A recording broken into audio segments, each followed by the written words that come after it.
The story started with a main character named Mamiya Yuto. He was a salesman of a certain company, and that day he was working outside as well. The city was bustling with cars, and it was a very hot day.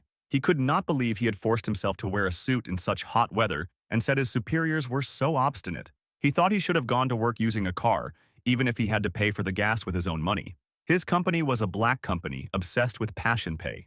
If he quit, he was not confident other companies would accept him, so he could not quit, even if he wanted to. His current life was in constant repeat as he woke up, went to work, worked the entire day, went back home, and slept. Nothing new. Even if his salary was a mere chicken feed, it was enough to pay the bills. As he was walking to work, he saw a new book in the bookstore. His recent hobby had been reading stories about protagonists being isekai'd and becoming overpowered. Plain-looking protagonists using their cheaty skills to do various things, and he felt great reading those stories. He asked the goddesses to please take him to another world too, as he wanted to escape reality. As he gave up hope and was about to go to work, a voice came into his head saying it had found him. Mamiya thought the voice came from behind him, but when he turned around he saw no one. He wondered if it was a ghost. Just then, he got teleported into a void. He asked what it was. Just then, color came back into the void, and someone appeared. The person apologized to him for bringing him there so suddenly and said that from there on, he was thinking of sending him to another world. Mamiya could not believe this situation and realized that he was being isekai'd. He wondered if the person in front of him was something like a god. Mamiya could not believe this was happening and thought he must have collapsed from heat stroke and was having a strange dream. The god said that it was not a dream and that he had pulled him into that space. He said that the world he was thinking of sending him to was a fantasy world, a world full of weapons, magic, and skills. As Mamiya pinched himself, he realized this was not a dream. He asked if he could have a cheat skill or two. The god told him that he was not doing that. Mamiya was shocked to hear this. He turned away, saying that sending him out there without giving him anything was a suicidal act, and in that case he wanted to return to his own world. He told himself he was just going to forget the whole thing and treat it as a dream. The god stopped him, saying he would gladly go there because he was not satisfied with his current life, and that was also the reason he could show himself in front of him. Mamiya thought to himself that when he had been a student, he had spent all of his time immersing himself in virtual space, and it was not like he was uninterested in isekai, but he just did not want a future of dying in vain. He wondered if the god thought he could survive in another world with just his will or something. He thought to himself that he was going to force the god to give him a cheat skill no matter what. The god asked if he would go there, and Mamiya said that he did not have any experience in martial arts, let alone magic or skills. He did not know what the god was expecting from an average person with a flabby body. He asked the god if he loved seeing the people he sent squirming in pain, and if that was his objective. He said that if he was sent there as he would definitely die, and asked if the god was sending him there to die in vain. The god said that he did not have that kind of hobby, and said he could help him with something. He said he would make him young again. Mamiya said that he wanted to start from 0 years old, but the god asked him how he was going to survive if he was 0 years old. Mamiya agreed and asked to be made 13 years old, then asked about a skill or blessing. The god said he was asking too much. Mamiya said that if he did not have any skills, he would still die in vain. The god said that he would give him one as a special occasion, and it would make it so that he could always see his status screen, and that it was his homemade one, so he should be grateful. Mamiya asked what else he would give him, and the god told him that was it. Mamiya got angry, asking if he did not have a cheat skill he could give him and saying what was the point of being able to see his status screen. The god also got annoyed by him, calling him noisy and telling him to just go already. Mamiya said that in the end, he did not get anything improved, but before he could say anything more, he got teleported away. The god said that in any case, he would be the most blessed existence. He wondered if Mamiya would destroy, awaken, or be destroyed. He was looking forward to seeing which path Mamiya would take. As Mamiya got teleported into a new fantasy world, he saw that the god had decided to send him into a forest. He was an RPG player, but he had never played any survival games. He knew this was not the time to complain. As he saw that the size of his clothes was oversized, he realized that he was now younger. He wondered if he had been too greedy and thought he could have negotiated in a better way. He knew that things had been proceeding in his favor. In the end, the god had only made him younger and given him the stat screen. He said the god could only do that much when negotiating against someone with the highest status. But he changed his heart, saying that on the brighter side, he had managed to get something special and that he should think that way to comfort himself. He tried not to give up so easily. He removed his clothes and made a campfire. He knew that he needed to find a sleeping place before it got dark. He also needed to find food, water, and something to make fire. As he had no time to lose, he took out his bag and checked all of his current belongings. He had a flashlight with batteries, a wallet and seal stamp, a Phillips head screwdriver, a calculator, a notepad, a plastic board, and a mobile phone with a charger that could no longer be used in this world. He knew he could use the flashlight and screwdriver as weapons. He saw it was hard to move while wearing his leather shoes and decided to do something about it. He told himself that he needed to accept his fate and that he would struggle until the end. He then noticed a white circle at the edge of his vision and wondered if it was a button to show his status screen. He pressed it, and a giant screen popped up in front of him. He could not see anything ahead because of the screen. He found it convenient that he could operate it with his mind, but thought that the god was stupid for making a big status screen that blocked most of his field of vision. He saw that it had his name and an empty bar. He saw that his blessing and title were empty. He then saw the skill tree and saw all of the skills he could master. There were combat type, magic type, support type, passive type, and even creation type skills. There were over 100 types of skills just at a glance. Each skill had a bar that showed him whether he had the skill or not, and there was an upgraded version of each skill if he reached the unlock requirement. It was just like the status screen in games and was easy to understand. There was a number at the top, and he thought it was his current skill points. He could learn skills by using skill points, and he said he was currently starting from 0. He used his notepad and wrote down his current initial status. Just then, he heard something in the bushes and wondered if it was a monster. He had been too focused on looking at his skill list and had not paid attention to his surroundings. He wondered what he should do. He saw that it looked like a monster that appeared in early stages, but he had never been in a fight before and wondered if he would be able to defeat it. He then saw the monster and just observed it, trying to predict its movement. Its height was about 30 centimeters and its size was bigger than a rabbit. The main problem was its big horn. He was confident that if it hit him, he would die from the pain shock. Even if he did not die immediately, he did not have first aid medicine with him, so he would die eventually. He knew he needed to do this in the safest way possible. He knew that if its horn was its weapon, it would probably do a charge attack. He removed his coat and decided to bait it. The monster ran towards him, and Mamiya realized that it was fast. He blocked its vision and knew that it would not be able to get him easily. The monster missed its initial attack and ran back to attack again. As it was about to attack, Mamiya grabbed it with his 60,000 yen custom-tailored suit and said goodbye to it. The monster almost pierced through the suit. Mamiya grabbed it and made it stop moving. He tied his tie around it and tried to choke it. He told it not to underestimate the sturdiness of his tie as it had cost him 8,000 yen. He kept strangling it until it stopped moving. In the end, he had a great sense of accomplishment. After some time, he moved ahead, thinking to himself that this was not the time to celebrate his first victory and that he needed to hurry up and find a place to sleep. He found a big tree and wondered if he could climb it. He used his belt to climb it. Using his younger body and its full power, he climbed up and saw the entire forest but could not see the exit or a city. He said that the acorn-headed god had tried to kill him from the start, but he could see the sun, so he knew the direction to some extent. He saw a river beyond the sea of trees and thought that if he could pass through that mountain and reach the flatland, he might find a settlement. He could only feel despair as he had a mountain of problems, but even so, he felt like he had opened up the future just a little bit. He decided he would do it and that he would get through the sea of trees. Mamiya spent the top of the night on top of the tree. He woke up after dreaming about a happy life in another world, but then he realized that it had just been a dream. When he got up, his back was sore because it was uncomfortable sleeping there, and he missed his soft bed. He wondered what he should do next. He realized that he needed to find a river and decided to gather food along the way. He had saved the horn rabbit as emergency food if he did not find anything else.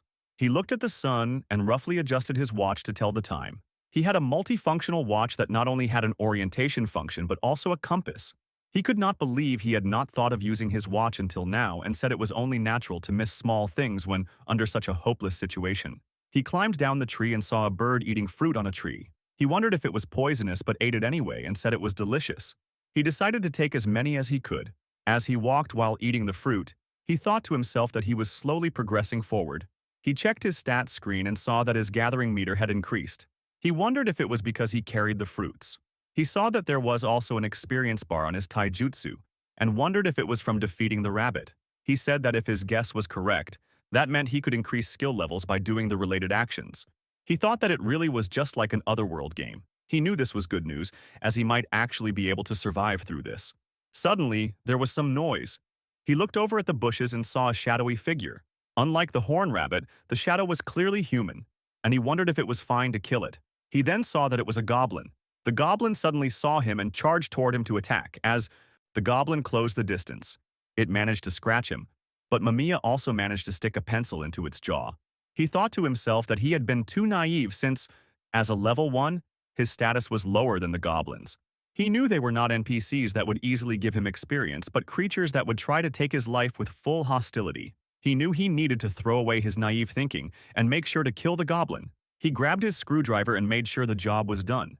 When he was done, he saw his injury and said this was what happened when carelessness came from overestimating himself. He knew it could have gone much more smoothly if he had tried to surprise attack it. He just hoped it would not get worse. He got up, knowing that this was not a game and that he needed to be more careful. He saw where the goblin had been initially and saw something. It was a human hand, and he realized that humans could die easily. Just then, he got hit in the back by something. He wondered what it was. A mole was there. At first he thought it was cute, but quickly realized it was not, as it had just attacked him. He wondered how it had done that. Mamiya saw that the mole was generating a rock and attacked him with it. He realized he was already in the enemy's attack range, and he did not know what attack it was either. He could only try to guard it. He put his bag in front of his face and successfully blocked the rock attack, but it still managed to push him back. He saw that the firepower, even after being reduced, was still strong. He knew that if he got hit like this many times, he would die. He wondered what he should do, as he could not just keep guarding his bag, and he was not confident that he could dodge it either. In that case, he decided to charge forward before the mole could charge its attack. Mamiya kicked its head with full force. He knew that the long-range attack had been troublesome, and luckily he had killed it before it could shoot at him again. His level increased, and he finally reached level 2. He said that this world was too harsh. As Mamiya walked, he knew he needed to wash his wound. He also stank badly and did not have enough drinking water. He knew he was reaching his limit. Just then, he heard the sound of water. He ran around, wondering if he had finally found it. He saw a river and jumped straight in. He removed his clothes and put them to dry. He drank water and found fish. He then made a trap to catch the fish and thought he had done a great job making it. Afterward, he tried to learn fire magic. Back at his sleeping place, he opened the stat screen and saw that he had 2 skill points. He wanted to use them to learn fire magic. He added those points to fire magic, and his fire magic skill increased to level 1. He was now able to cast fire magic below 10 magic powers.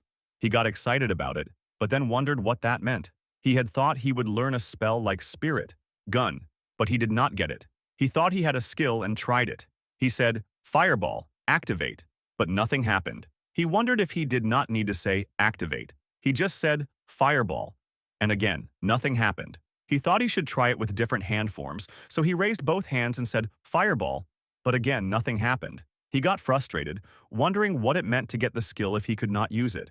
He said that those had been his hard-earned 2 points. He thought about it calmly. He remembered that when the mole was casting magic, it spawned a black mist. He said that if that mist had been magic power, that explained why he could not activate it. Not to mention the short incantation skill he had not learned. It only meant one thing. He had to say long incantations. He made one on the spot while thinking to himself, when in Rome, do as the Romans do. He started making an incantation, asking the fire spirit to lend him their power, begging them. He said, Fireball, again, but nothing happened. He thought he needed to say it differently and tried again, but it did not work. He kept trying, making different incantations, but nothing worked. He even tried to imitate the sound the mole had made, but he was still not able to cast the fireball. He said he was just going to forget all about this since he did not even know what fire magic was. He slept on top of the tree and thought that maybe he needed to learn to chant in this world's language. He decided to just sleep for the day.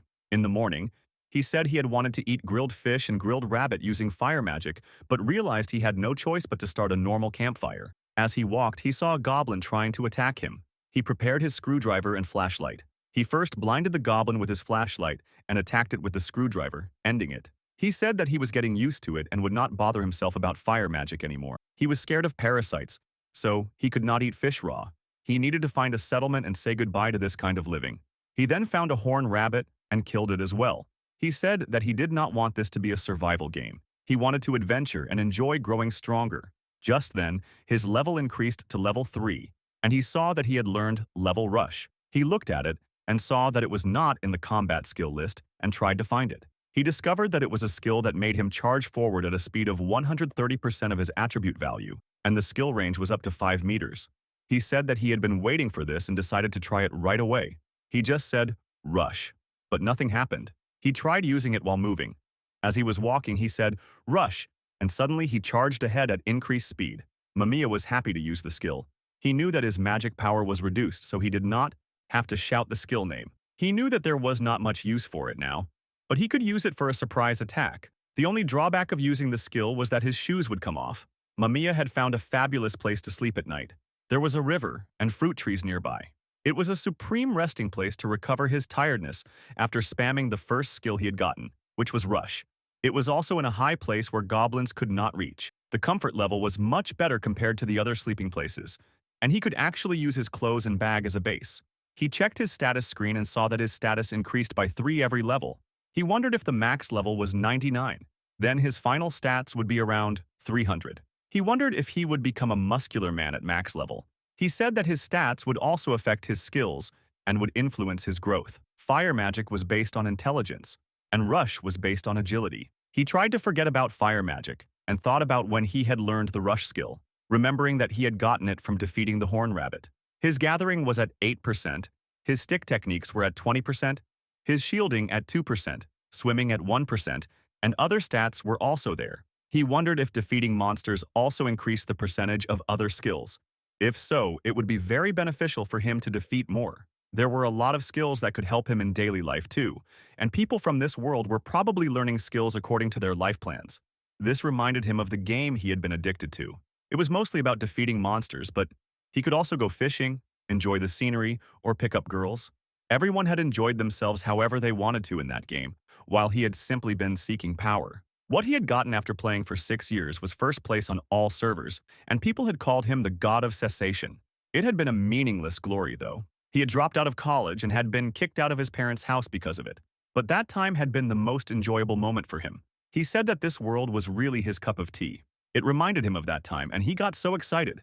He calmed himself down and said that he should not get excited, as he was already an adult and had graduated from all that. He decided that he would not sacrifice everything to immerse himself like before. He slept, thinking that at the very least, he should have a good dream today.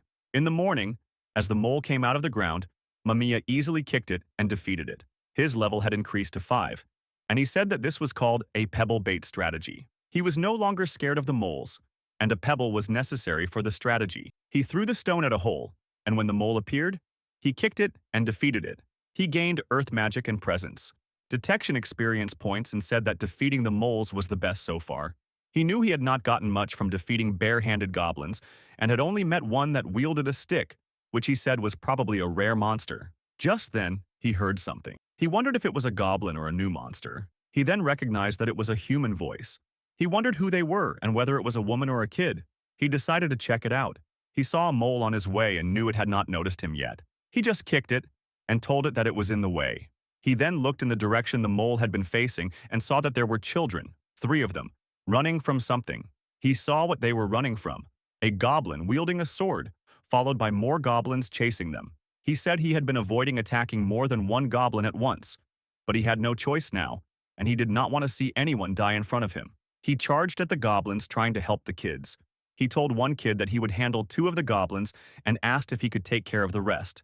The kid spoke in a language Mamiya did not understand, but he hoped the kid had gotten the message. They both prepared to fight the goblins. He said that victory went to the one who made the first move. He attacked the goblin, but at first, he just scratched it as he missed. The goblin fell down, and Mamiya saw another goblin behind him. He attacked and defeated it, saying that he had gotten used to this situation. When he turned around, he got hit in the side by a magic attack from the goblin he had struck earlier. He was hurt but could still endure it. The injured goblin stood up, and the kid was behind it. Mamiya saw that the goblin had not noticed the kid and knew that at this rate, the kid would steal the kill. Mamiya quickly attacked the goblin before the kid could and apologized, saying that he could not let him steal the kill. His level increased to 6. The last hit bonus was a system implemented in MMORPGs. The one who dealt the last hit would get the reward. Mamiya thought that if he could gain experience in this world, then that system might still apply here too. The goblin had been a rare sword-wielding goblin, and his greed had gotten the better of him. He thought that he had finally met locals, yet he had done such a thing and thought they would hate him for it. But when he looked at them, they were all excited, and he realized he did not need to worry. He could not understand what they were saying, though. He stopped them and repeated himself slowly, asking if they understood what he was saying. He told them to wait for a bit, and they nodded. He opened his stat screen and thought that he could not communicate with them if he did not understand them. He found the Otherworld language comprehension skill and decided to try learning it. He saw that at level 1, he was able to understand language comparable to a 5-year-old, but could not read or write. He wondered why he could not just get a skill to communicate with the locals from the start. He tried to regain his composure since he was in front of children. He wanted to have a language skill of his age, so he increased it by 1 more level and spent 4 skill points on it. His language comprehension only increased by 3 years, so he was now able to understand languages used by humans up to an 8-year-old's level. He saw that the children were laughing and spent more skill points on the skill, increasing it by 1 more level. He had now wasted all his free skill points. He then talked to the children, thanking them for waiting, and asked them to tell him what had happened. The girl asked if he had not understood what they had said earlier. He said that he had kind of forgotten the language earlier and would be able to understand if they used simple words.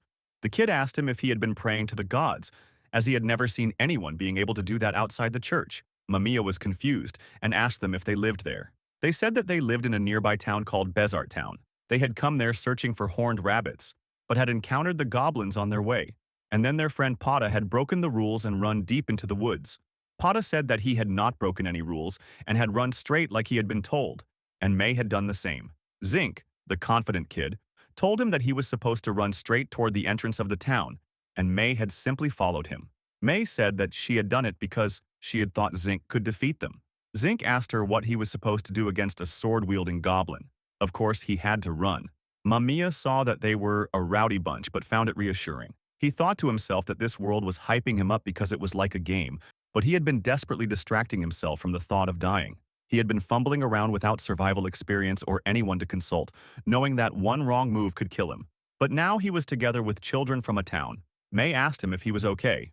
Mamiya said he was and told her that he had gotten lost, so he felt relieved meeting them. He asked Zinc if they could return to Bezart Town before sunset. Zinc said they could if they moved quickly, but Pata was exhausted, so they could probably at least get out of the forest before sunset. Mamiya saw that Pata was carrying a heavy-looking basket and understood why he was exhausted. He said that they should depart immediately and get to the forest entrance before it got dark. He told them that he could use his flashlight, so they should still be able to make it in time.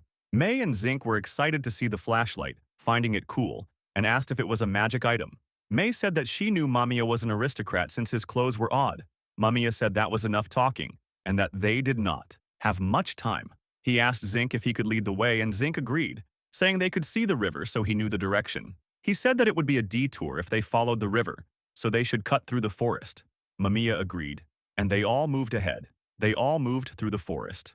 One horned rabbit came at Zinc, and Zinc immediately killed it. He asked Pata to lend him that sword.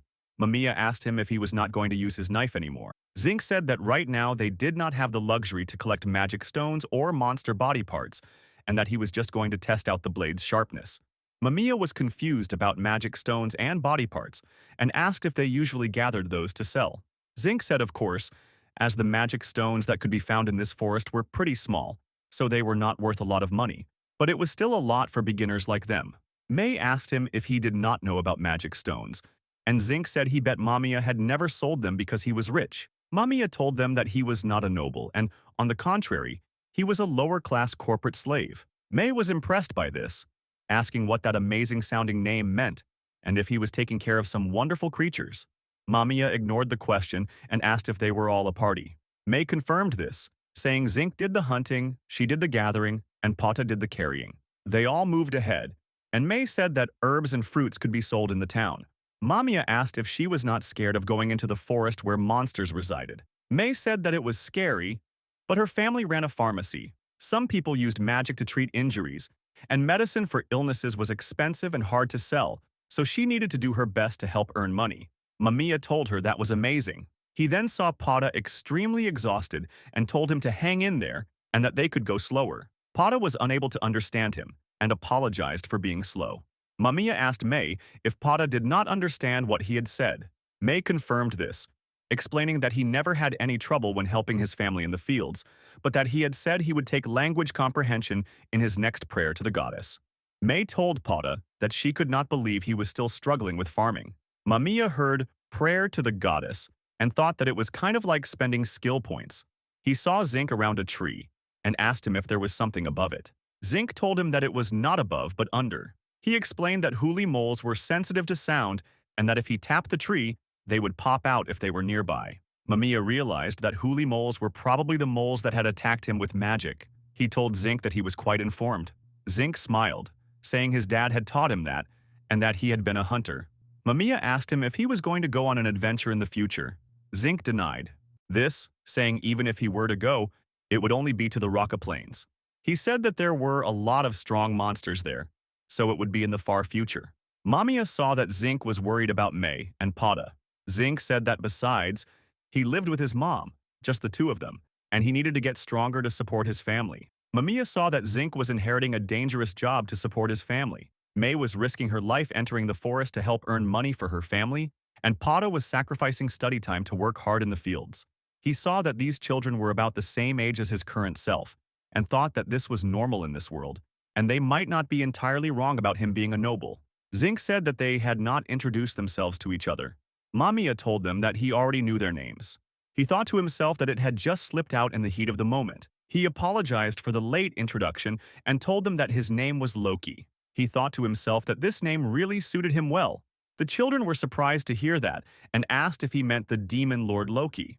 Mamiya was confused by this. God of Cessation Loki. That name used to be widely known in the game Mamiya was addicted to. It was the strongest player's name, which was also his avatar's name. He did not plan on telling them that he came from another world. He was not going to reveal the status screen that the acorn head god gave him either. He did not think it was necessary to fake his name. He got excited whenever his status increased, and he had been obsessed with getting the last hit. Ever since he came to this world, he could not help but get excited from time to time, and that was why he thought the name would be suitable for him. But now he thought that it was a super embarrassing name. He wondered why it had come to this. Zinc said that he was not an aristocrat but a demon lord. May said that the demon lord was all black, just like what was told in the story. Mamiya thought to himself, did that mean the demon lord Loki did not exist right now?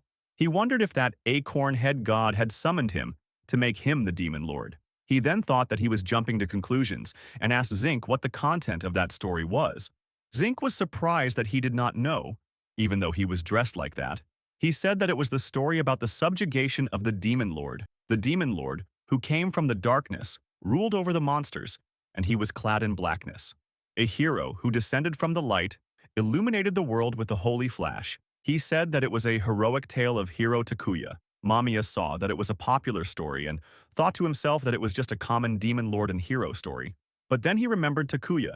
He asked them who this guy called Takuya was. Zinc asked him if he really did not know about the hero, and said that he was a prince of a country, or something, and that he also came from a different world. May confirmed this, saying that he appeared all of a sudden and defeated the demon lord. Mamiya thought to himself that it sounded like a cheaty otherworlder. He thought that the god had given out skills to others but not to him. He asked them if there was anyone else who came from a different world. Zinc said that he did not know any, and that his dad had mentioned something about that a long time ago. May said that she also wanted to meet a person from a different world, and maybe she could meet one if she went to the royal capital. Mamiya thought to himself that she had already met one. Zinc called her a fool and said that they did not have the money to go there. He tapped on the tree, and a mole appeared out of the ground. They spotted it, and Mamiya told Zinc that there was another one on the right side of the mole, and that he would defeat that one. Zinc agreed, and they both charged ahead. May told Pada that they needed to be careful. Zinc and Mamiya easily defeated the moles. Mamiya thought to himself that this felt nice, that he had finally found a party who helped each other while taking the most appropriate action according to their roles. They split the rewards equally and had fun together. Meanwhile, he remembered how he used to watch from afar, trying to play the game in the most efficient way possible. He saw that he now had friends and wondered what would happen to him in this world. Eventually, they got out of the forest, and Zinc said that they should be safe there. May said that she was glad. Mamiya saw that Pada was extremely tired and told him that he would carry the basket for him. Pada thanked him, and after walking for a while, he spotted the town. May welcomed him to Bezart town, saying that she was glad that he was with them. They approached the gate, where the guards saw Zinc, Pada, and May, and asked them what they were doing out this late. May and Pada ran toward the guard and hugged him tightly. Zinc described what had happened to them to the guard, and the guard told Mamiya that he had heard from Zinc that Mamiya saved them and said that he had his thanks. Mamiya said that he was also lost in the forest, so they scratched each other's backs. The guard told him that there was no need to be so humble and said that he had heard that a sword-wielding goblin had appeared. Mamiya confirmed this and showed him the sword that the goblin had used. The guard examined the sword and said that there was no rust on the blade and that it was in good shape. He said that it looked like a fairly new sword. He then realized that he was holding them there and said that they must be exhausted. He opened the gate, telling Mamiya that he should come in too, as he was their savior. He welcomed him to Bazart Town. Zinc gave him the sword, telling him that it was his. Mamiya told him to take it since they saved him as well, and besides, the sword was too long and he would not be able to use it. Zinc told him that it would not be fair, and besides, he could not use his sword either. The guards scolded them, asking how long they were going to chat there, and said that they would meet each other again at the Hunters Guild tomorrow, and they should continue to talk when they met there. Mamiya asked about the Hunters Guild, and the guard said that he had forgotten to tell him that he was going to report this matter to the guild master, as it had been 5 years since a sword-wielding goblin had appeared. He said that if it was possible, he would like Mamiya to be there with him. Mamiya understood and said that they should meet at the guild tomorrow. Zinc and the others left, thanking Mamiya once again for saving them. May said that he was an aristocrat, a demon lord, and their savior, and Pada also thanked him. Mamiya said his goodbye and said that he would meet them tomorrow. Everyone left. Mamiya checked his stat screen and saw that he only got skill experience from the mole that he had personally defeated earlier, and it looked like the last hit was important. He said that if he wanted to seek strength, he needed to abandon the idea of seeking friends. He had been hoping to play in a party, but he shook himself and said that he needed to change his gear, as he had finally arrived in the town. He saw that the place looked quite lively, but what he was truly searching for was meat. He went to a shopkeeper and asked to be given some meat. The shopkeeper told him that it would be 400 biki. Mamiya was confused by the biki. He realized that he did not have any money. He said that it did not matter if he was 32 years old. He was going to throw away his pride. He tried to find Zinc and the others to lend him some money.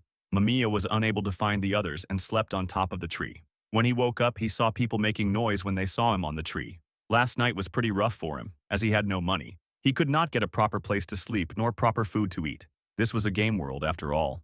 After a while, May found him, saying she had been searching for him. She asked why he had been sleeping on a tree and said no wonder she had not been able to find him. She told him that if he had asked her, she would have let him stay for the night. Mamiya said that he only realized he was penniless after they had gone their separate ways. He asked her if they were going to the Hunters Guild. May confirmed this as they entered the building and said they should hurry. Mamiya was impressed by the size of the guild. He saw the famous quest board and noticed there were no papers on it. He saw that the food there looked tempting as well. Zinc told May that she was late as Pada had already eaten while waiting for her. Mamiya apologized and then saw Pada eating meat. He promised Pada that he would return the favor, so he asked him to give him some of that meat. Pada agreed and Mamiya ate one bite. He thought to himself that the meat juices seeped out more the more he chewed, and the perfect combination of salt and spices was exactly what he had been seeking for an isekai meal. A person came and told Mamiya that he had a good appetite. He said that he had not eaten anything proper for 6 days and asked whose voice that was. The lady told him that he had a promising future. Zinc and the rest of the gang recognized her as Amanda. Amanda said she knew that the three of them had it rough yesterday. She recognized Loki and told him that the guildmaster was looking for him and asked if he could come with her. Mamiya became anxious about this as he knew that the guildmaster was an important person and he had been called by such a person. He wondered if he had messed up big time. He told Amanda that he would come right away. She told him that he could come after he ate, but he followed her regardless. Amanda knocked on the door and told the guildmaster that they were there. The guildmaster told them to come in. He apologized to Loki, saying he was sorry for suddenly calling him, and introduced himself as the master of Zart's Hunters Guild. His name was Yagov. He raised his hand for a handshake, and Mamiya noticed that he was using his left hand for it. Mamiya introduced himself as Loki, and they both sat down for tea. Amanda also sat next to him and Loki wondered why she was sitting next to him. Yagov said he would cut to the chase and told Mamiya to take the money as he handed him a lot of it. Mamiya was surprised to see an income right away. Yagov explained that it was a token of appreciation from the mayor for saving the children, as Mamiya had resolved a problem despite being an outsider. He said that on behalf of the mayor, he wanted to thank him. Mamiya said he had simply acted out of desperation, but this would help him greatly as he currently had no money. He thanked Yagov very much. Yagov said that he would also like to invite him to join their guild. Loki said that the hunter job suited him, but he did not plan on staying long in this town, so he was a bit hesitant about joining an organization.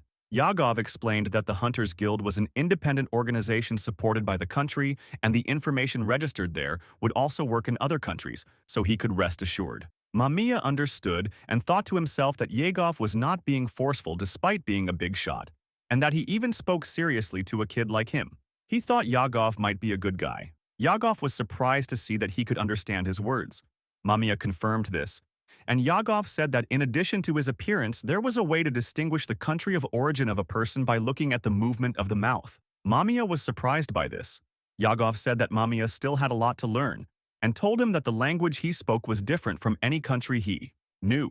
He said that 10 days ago, 2 hunters from this town had gone missing, and there had been a request to search for them. They usually hunted in the Great Forest Palmyra. Before they left, one of them had refurbished a sword. He asked Mamiya if he could tell him in detail what he had been doing in that forest, even though he was not a hunter.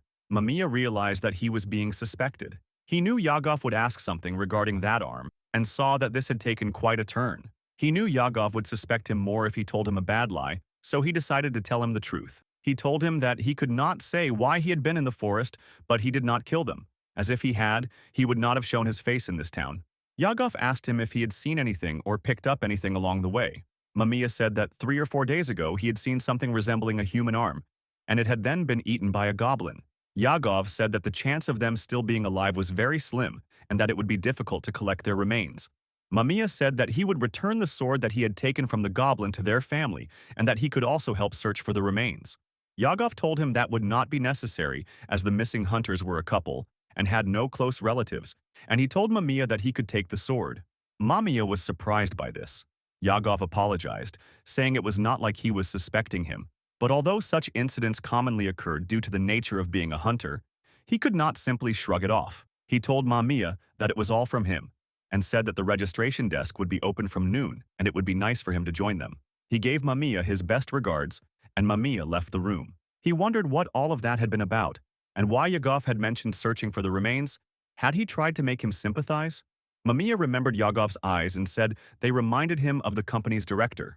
The director was always smiling, and the young workers treated him like an uncle, but deep inside, their eyes were not smiling at all. They hid their true intentions, and he could not read them at all.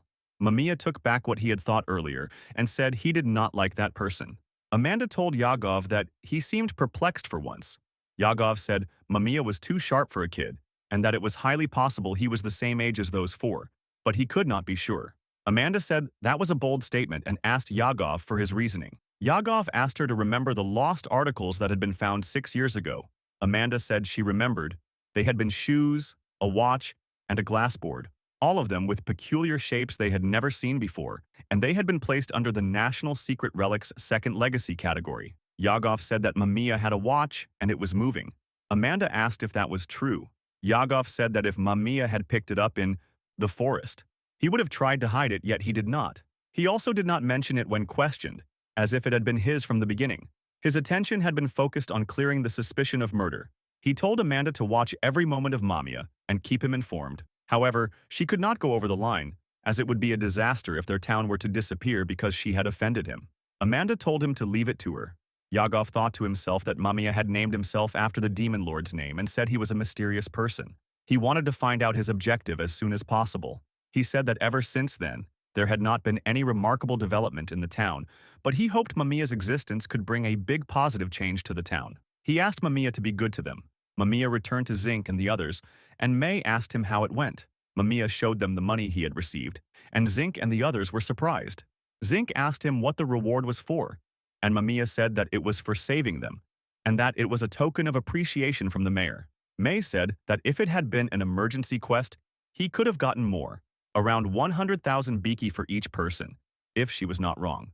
Mamiya was surprised by this, but Zink told her not to jinx it, as emergency quests rarely happened, and they would get a penalty if they ever did that. Mamiya asked about this, and Zink explained that hunters were supposed to help people, not get help from them. If they abused the system, they would demand money for reimbursement. He said that it was too soon for the guild to post an emergency quest, and the reward was probably just for saving the citizens. Mamiya thought to himself that this was slightly different from what Yagov had said, and thought that Yagov was a really sketchy guy. Mamiya changed the topic and said that since he had money, they should eat some skewered meat. After eating, Mamiya asked where he should register and found Amanda behind the table.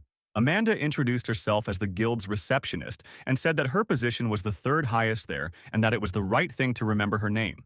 Mamiya thought that if she took a liking to him, it could be beneficial for him in the future. He told her that he would be in her care. Amanda said that she liked him, and Mamiya asked her how he could register. Amanda gave him a paper and told him to write his name and age there. As Mamiya was about to write his name, he wondered if he should write Loki. If he did, there would be no turning back. Amanda asked him if he knew how to write, and he told her that he did. He decided to write Loki on the form. Amanda looked at the form and said that it looked good, and that it would take a moment before the card was done. Meanwhile, she explained the guild to him. She said that since it was called the Hunters Guild, it was a place to do subjugation quests. However, if the members were low rank, they would often be asked to help with other people's jobs instead. There were many quests that involved doing chores.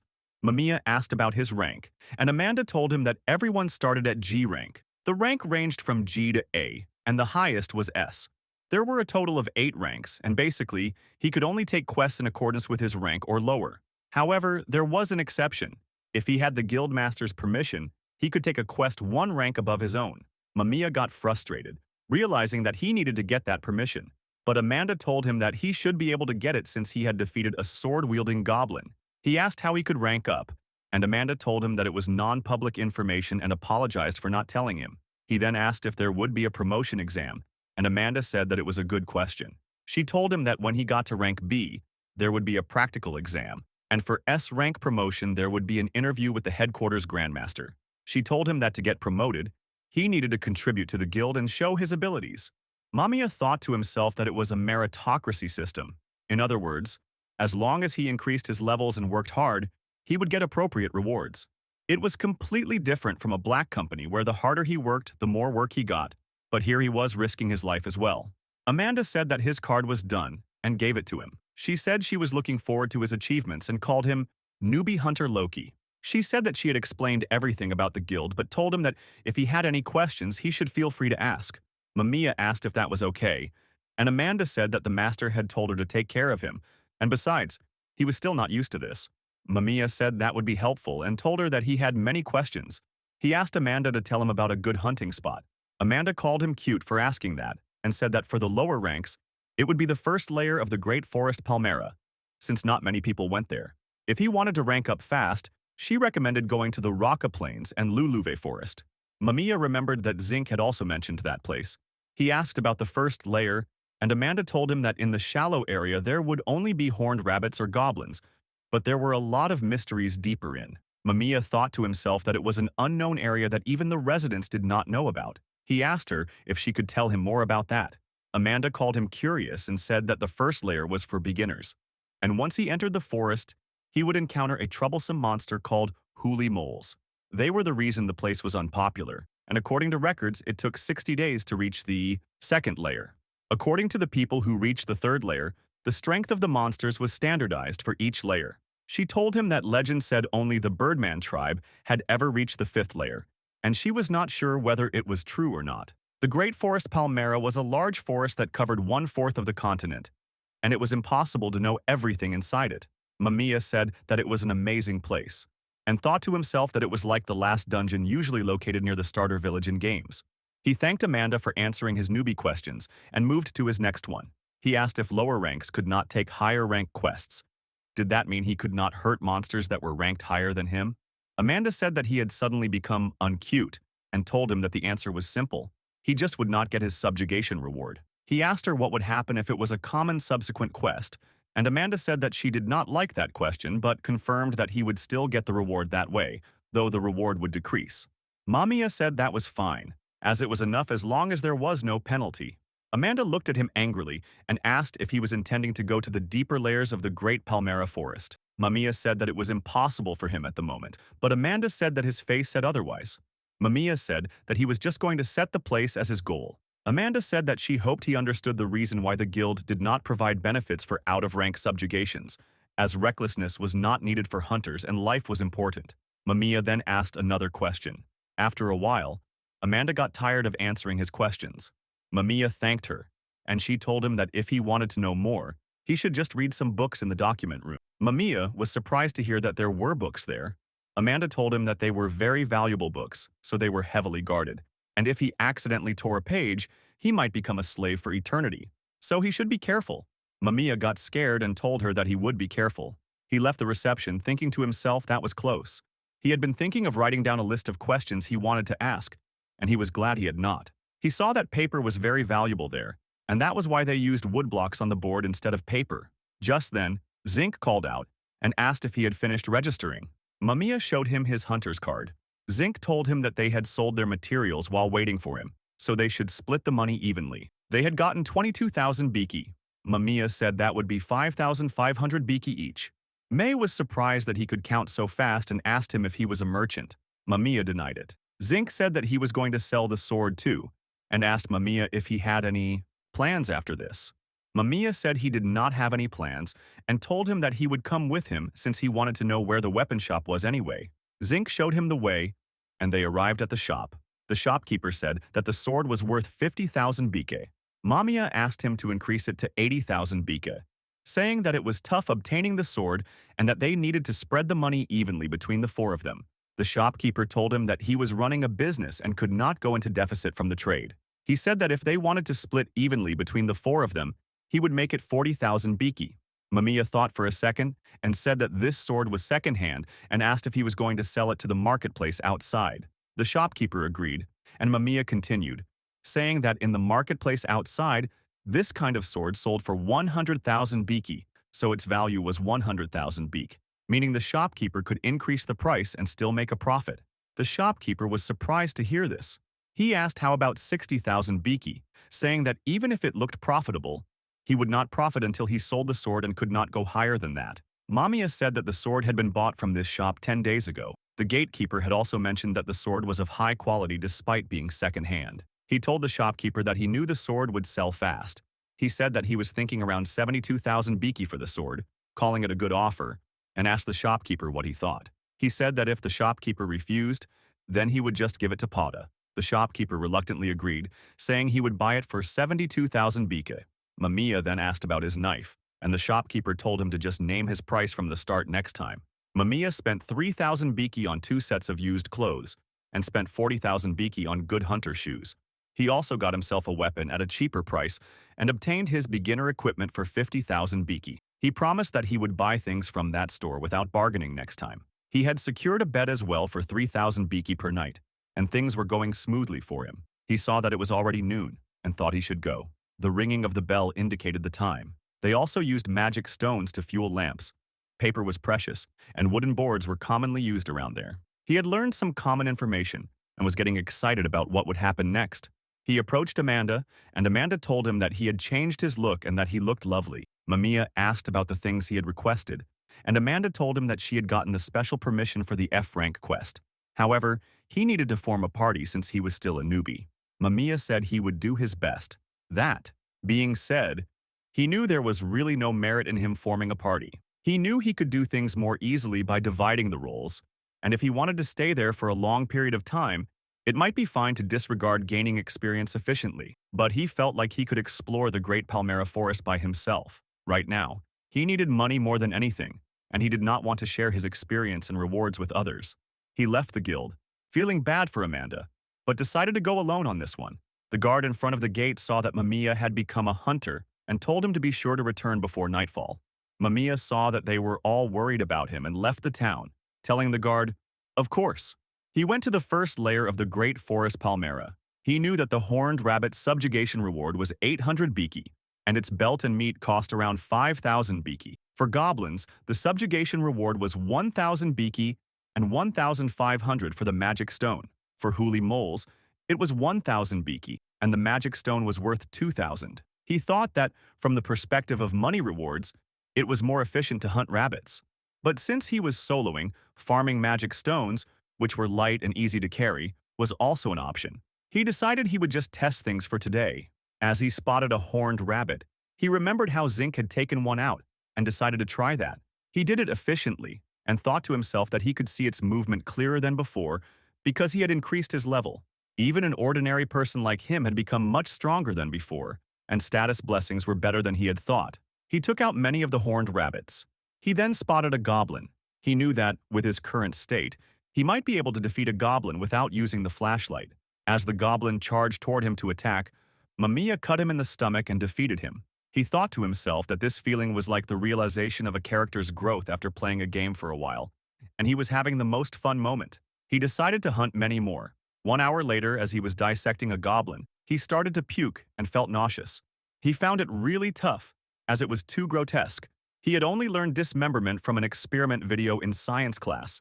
It was getting more grotesque because he was doing this badly. After a while, he found a small magic stone inside it. All that was left was to bring the proof of subjugation, its hand. He cut off the goblin's hand, inserting the blade along the joint, and that was all he had to do. He did it, but realized a single goblin had taken him so much time. He saw that his hand was covered in blood and wondered what he should do with it. He had always been near a river before, so he had never been concerned about blood. He realized this was what he got for ignoring people's words of concern. Being solo was not more efficient. He was an idiot, getting in over his head thinking he could do this easily. He wondered if he had been thinking he could just retry if he died. He knew this was a life-or-death situation, and that he was underestimating it too much. Right now, he just needed to wipe off enough blood so that his knife would not slip out of his hand. He knew that being angry at himself would not achieve anything, and he resolved to reach today's target no matter what. He hyped himself up, saying it was time to show his guts. After a while, he came back to the guild, and Amanda said he hadn't defeated the sword-wielding goblin for nothing. She was amazed that he was able to get this many from his first hunt, but when she saw him, she got angry, asking if he had gone without bringing water. She said he had only thought about his weapon and basket, and he had even gone without forming a party. She asked if he had a death wish. Mamiya said he had nothing to say and asked her what equipment was necessary for a beginner hunter. Amanda told him as she should and told him to wash his hands first. Mamiya saw that he was being scolded like a kid, but he was a kid now. After cleaning his hands, one of the cooks asked him if he wanted to wipe his exhaustion away with her meat dish. Mamiya remembered the grotesque scene with the goblin and told her he didn't have an appetite right now and just asked for water. The cook told him that he would need to eat a lot to grow and asked if he wanted some ice water. Mamiya told her to make it especially cold. When the ice water came, the cook asked him if he had something on his mind. Mamiya said it was nothing. He looked around and saw a person wearing glasses. He had heard that glasses of that type had been around for about 20 to 30 years. He was not very informed about history, but he felt that this city was quite modern. He knew that this was not Earth, so it made sense that they were developing different technology. He thought about Hiro Takuya and wondered if transmigrators like him were bringing Earth's culture into this world. He then thought that they might be able to revolutionize this world in the future, but since he was not a scientist, it was not related to him. He drank the water and reminded himself that he just needed to focus on the things in front of him. Amanda grabbed Mamiya's basket and gave it to a person named Rudy, telling him to process it. Rudy asked if this was from the new hunter and said, "Not bad," as he saw that Mamiya had extracted the magic stone quite well for the first time. Mamiya saw that Amanda was worrying too much about him and told her she would ruin her beauty if she worried so much, though he understood what she was trying to say. He knew that if he worked to earn money, the guild would profit as well, so they needed him to work hard. Mamiya thought to himself that his target was 550,000 biki short of his goal. Mamiya read about different forests and places in a book. In the Great Palmera Forest's first layer, the monsters that could appear there were horned rabbits, goblins, and huli moles. In the Raqqa Plains, there were air mantises that could cast wind magic and poison mice that dealt poisonous attacks. Although the recommended rank was F, they looked tough to deal with, and he thought he might have to come up with a countermeasure against them.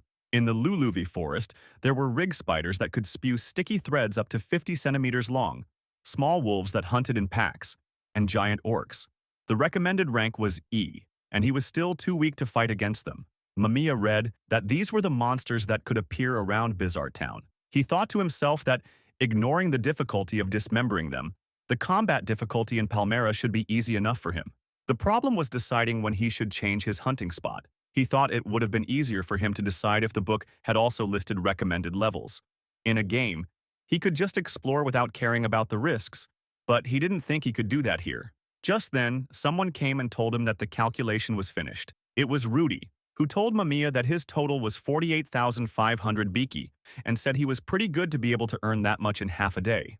Mamiya was surprised to hear that he had earned around 50,000 biki in half a day. The man introduced himself as Rudy. Mamiya asked him if the rewards changed depending on the quality of the materials. Rudy told him yes. There were 5 levels of value for each item, from E to A. The horned rabbits Mamiya brought in were all valued at B. Mamiya then asked if he could give him some pointers on how to maintain the material's quality. Rudy told him it was good to work hard, but he should not forget to rest. Just then, Amanda came from behind him.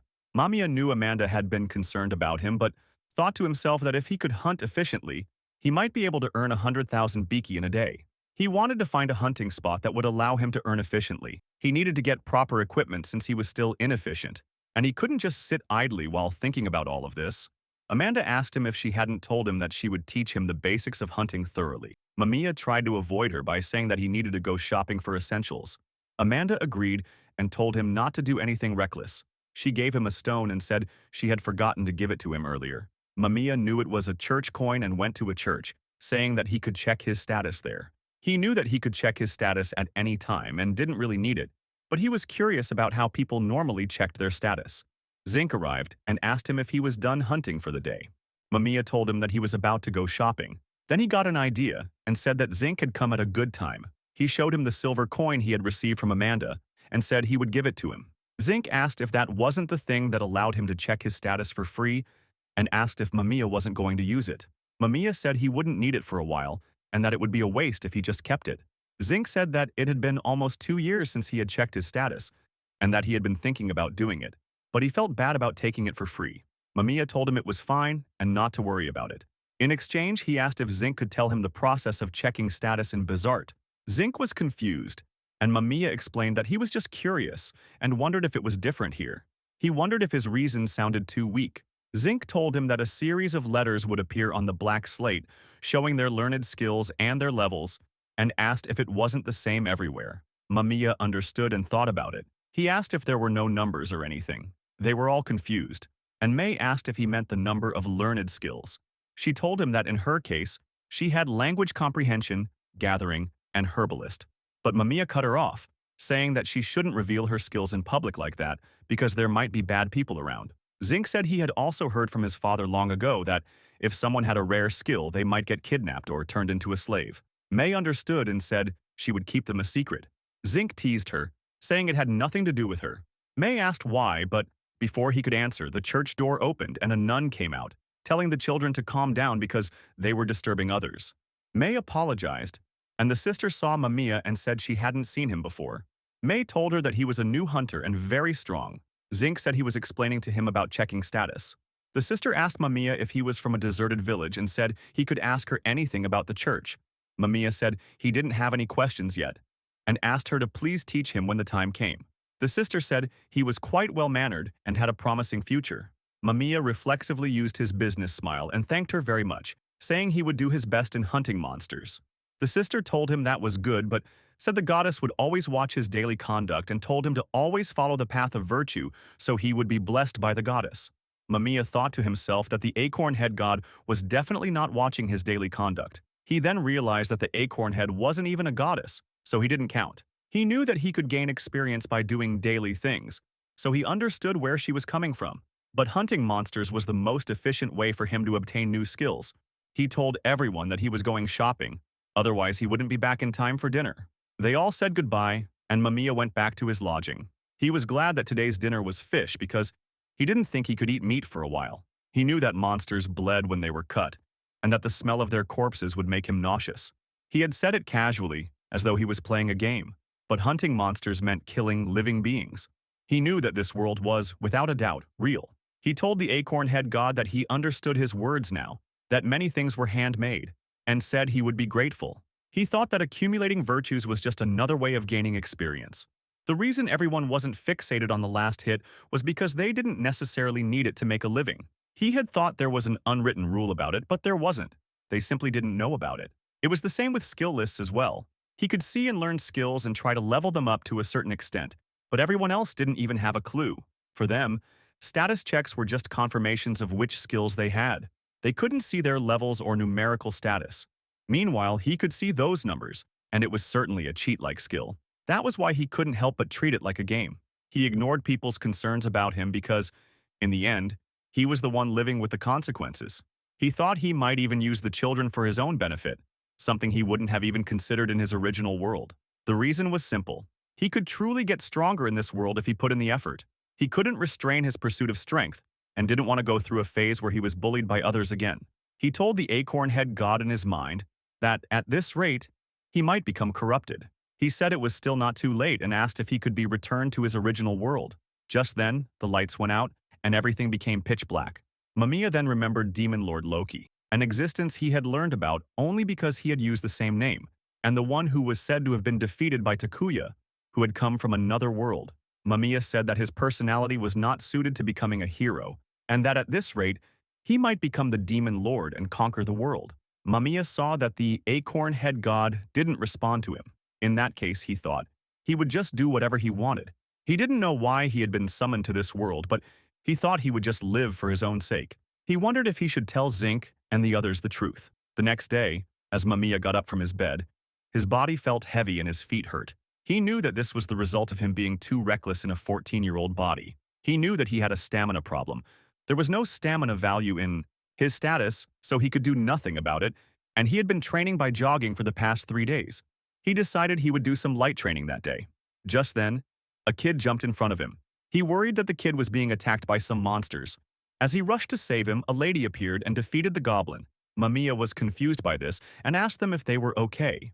The lady said they were fine and thanked him for his concern, saying he was so kind. After a while, Mamiya told Rudy what had happened. Rudy said that the wife had guts after all and that, if Mamiya was surprised just from that, his body would not hold up. He said that Mamiya was still early that day and asked if he was burned out. Mamiya said he had reached his quota, so he went back, and it was as simple as that. Rudy told him that his game was consistent as ever and said the rumors about him being talented were not false.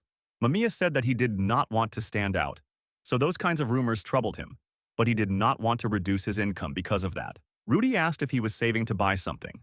Mamiya explained that he wanted to go to the Raka Plains in the future, so he would need weapons, armor, and other equipment, and he needed to earn around 1.5 million biki. Rudy was surprised to hear this and said he rarely saw someone with a full basket.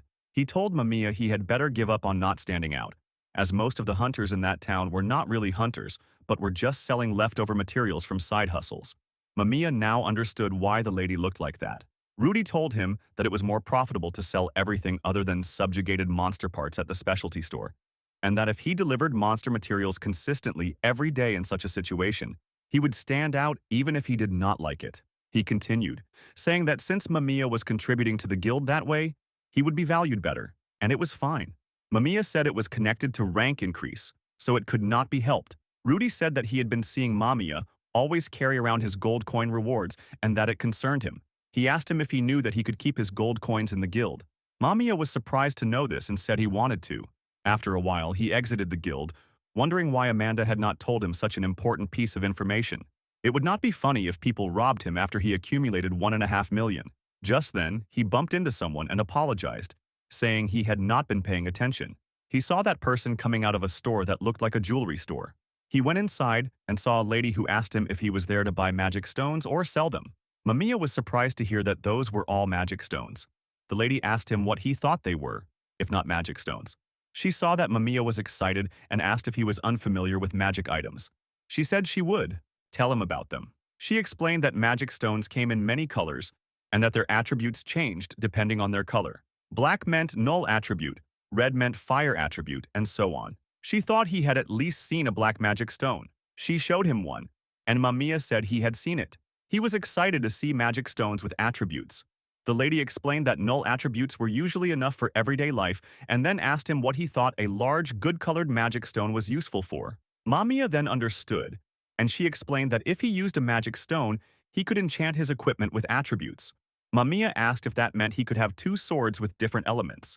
The lady smiled and said he had a good imagination. She said there were weapon shops that had the enchant skill in Bizart, but magic stones were probably still too expensive for a beginner hunter who only had a knife. He saw the price of a magic stone and was surprised to see that a small one cost 50,000 biki.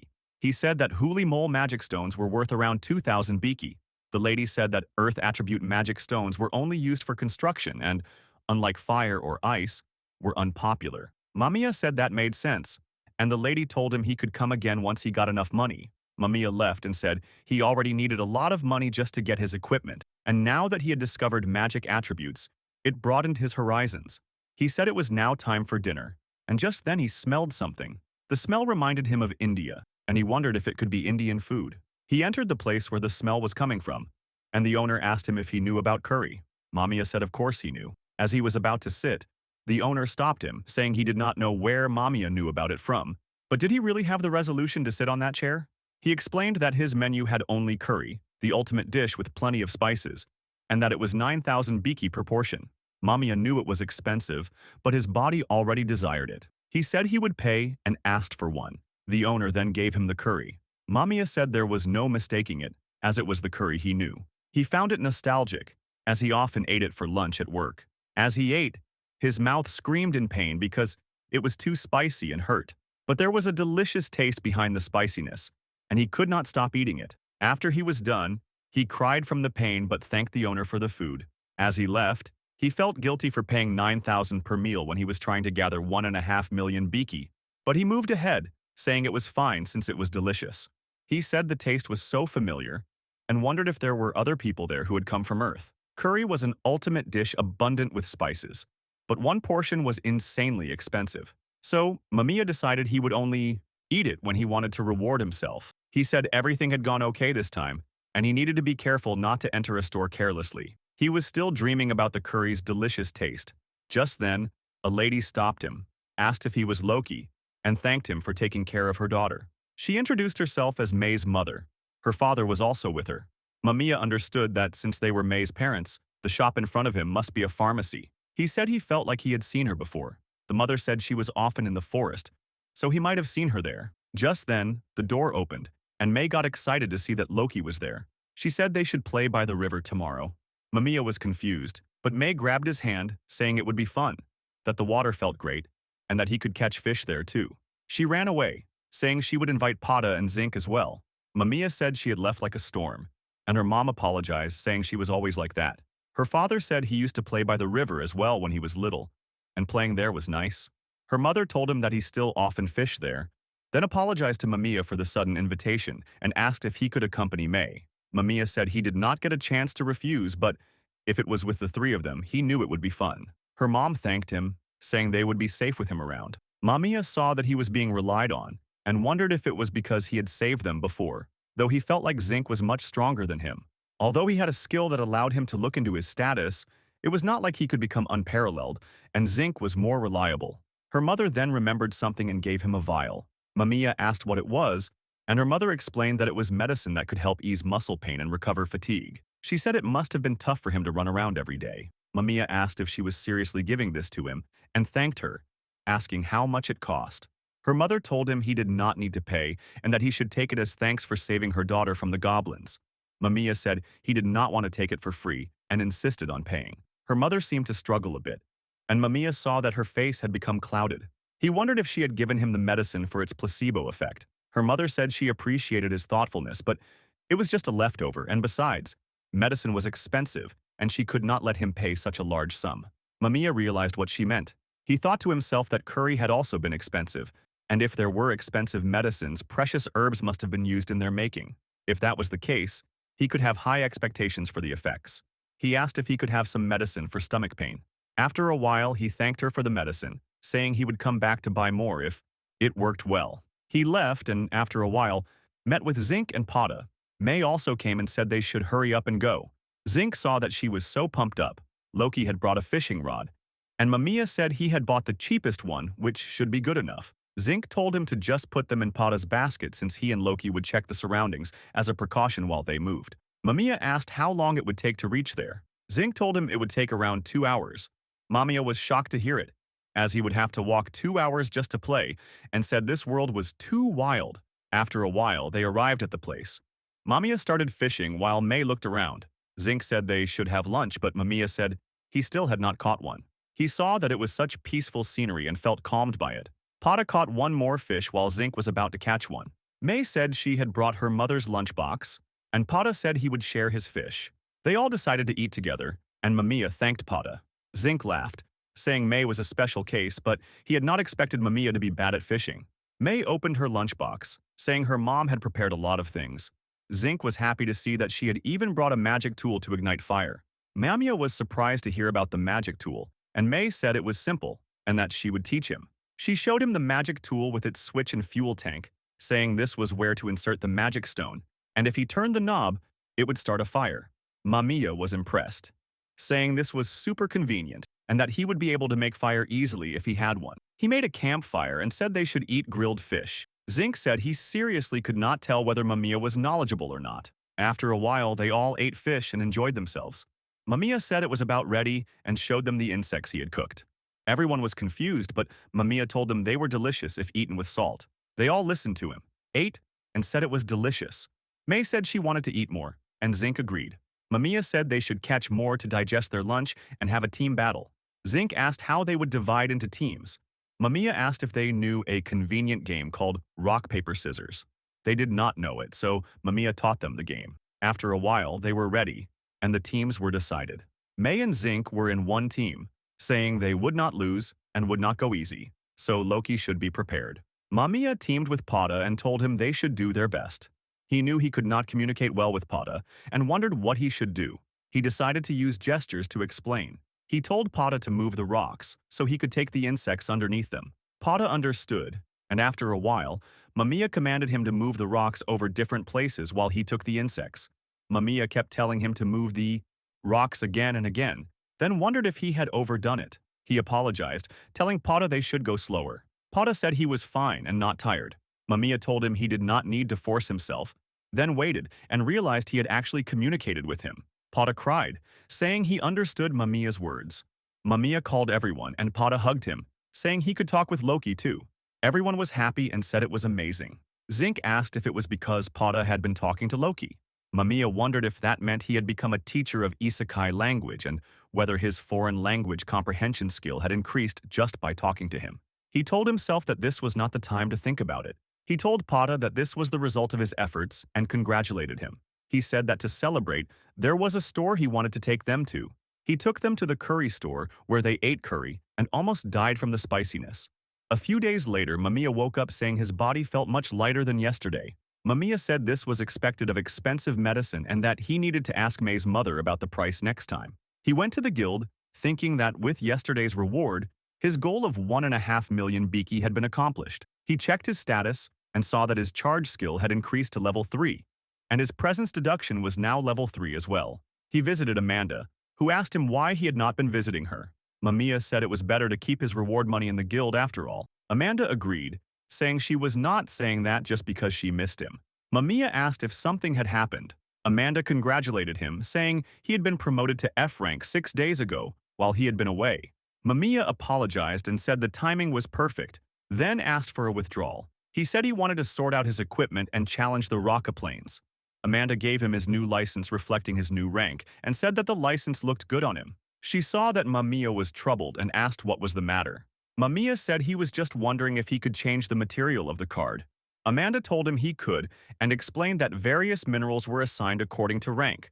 Adamant was given to S rank, Damascus to A rank, Mythic to B rank, Gold to C rank, Silver to D rank, Bronze to E rank, Copper to F rank, and Iron to G rank. She told him that the change of material was done arbitrarily. Mamiya asked why, and Amanda told him that it was because there would be an extra fee to process it. Mamiya was shocked to hear that there was a microtransaction for this. Amanda said that the guild was a business, and if they gave out precious metals for free, they would go bankrupt. Besides, only high rankers cared about their card's quality. Mamiya thought about adamant being S rank material and asked Amanda if S rank was the highest rank. Amanda asked him what made him question that. Mamiya explained that being adamant for S rank felt a bit half-hearted. Amanda called him sharp and told him he was right. There used to be a higher rank in the past, but the whole rank had disappeared as hunters nowadays could not achieve it, so she hadn't thought it necessary to tell him. She asked if he was curious about the lost rank, but Mamiya denied it and thought to himself that if hunters nowadays existed, there might be non-hunters out there who could become one. He wondered if the cheat hero Takuya really existed, but then remembered that if Takuya was a prince from some country, he wouldn't need to become a hunter. He wondered why there was such a huge gap between them, even though they were both Japanese, and thought that he really wanted to meet him if he was still alive. Amanda then looked at Mamiya with a scary expression and said she didn't mind telling him about it since it was the first time she had seen such a sharp kid, and she wanted to tell him about the legend of the lost rank. Mamiya ran away, saying that he was still a low rank, so he was good for now. The people in the guild saw this and said that Amanda had entered her legendary preacher mode, something they had never seen activate before. Mamiya ran out of the guild, saying Amanda's pressure was different today. He said that he needed to prepare to go to the Raka Plains.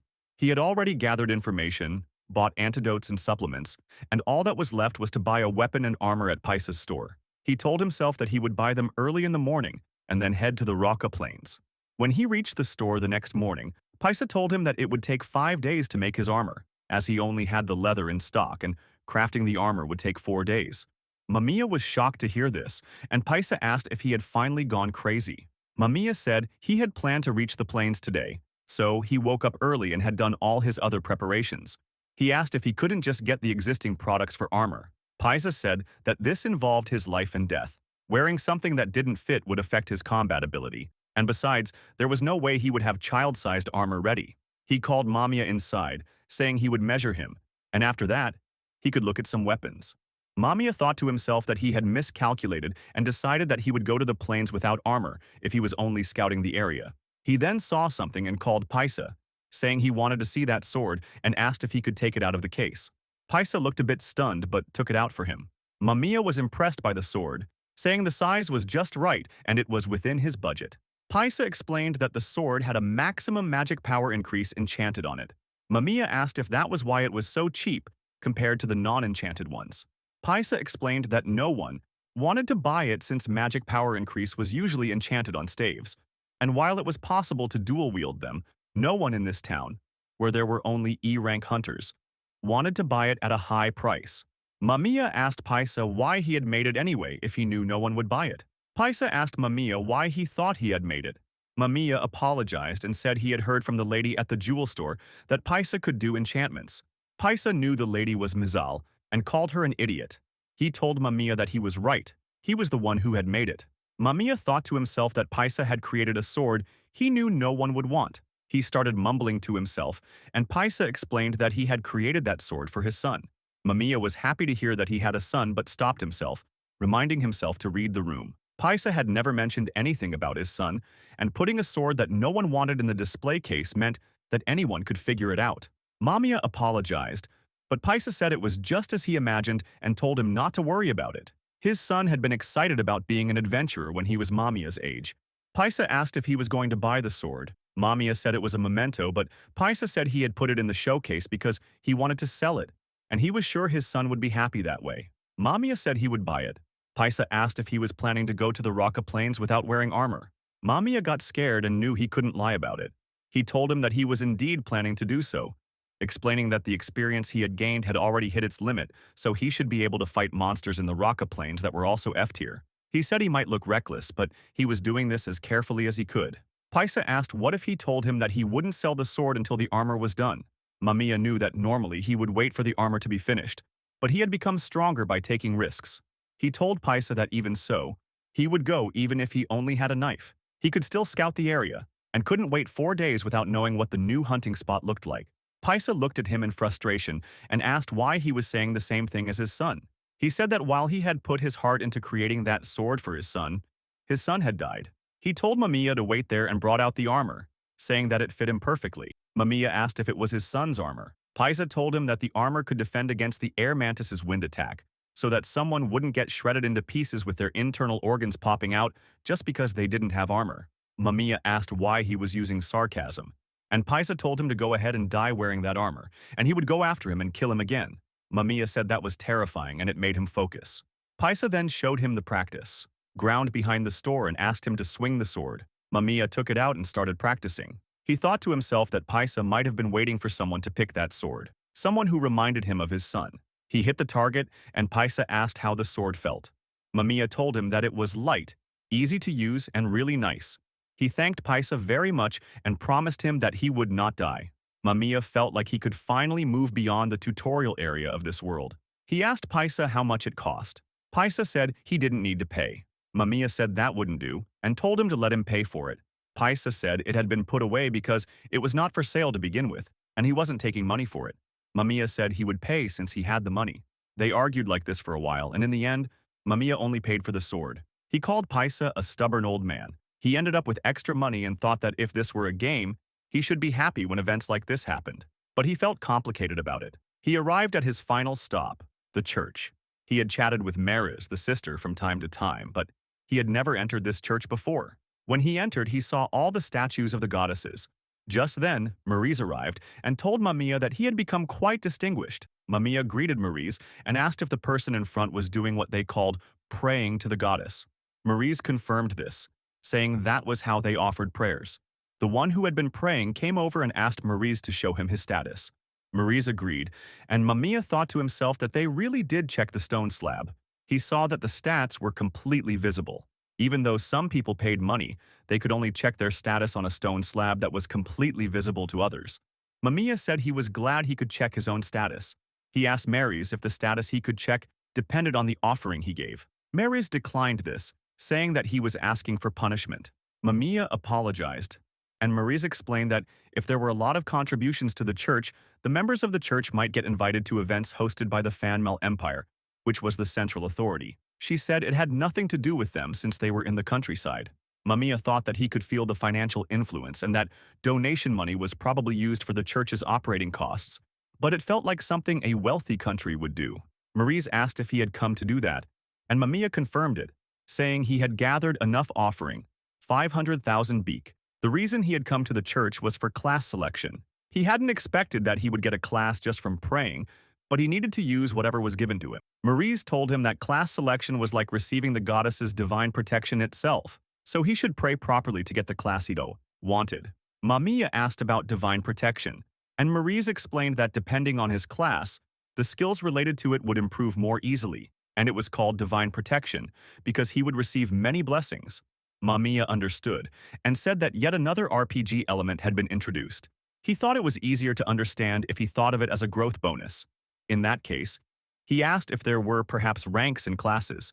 Maurice confirmed this and said she had only seen beginner rank, intermediate rank, and special rank since they had an old priest who could receive divine revelations. Mamiya was curious about the special class.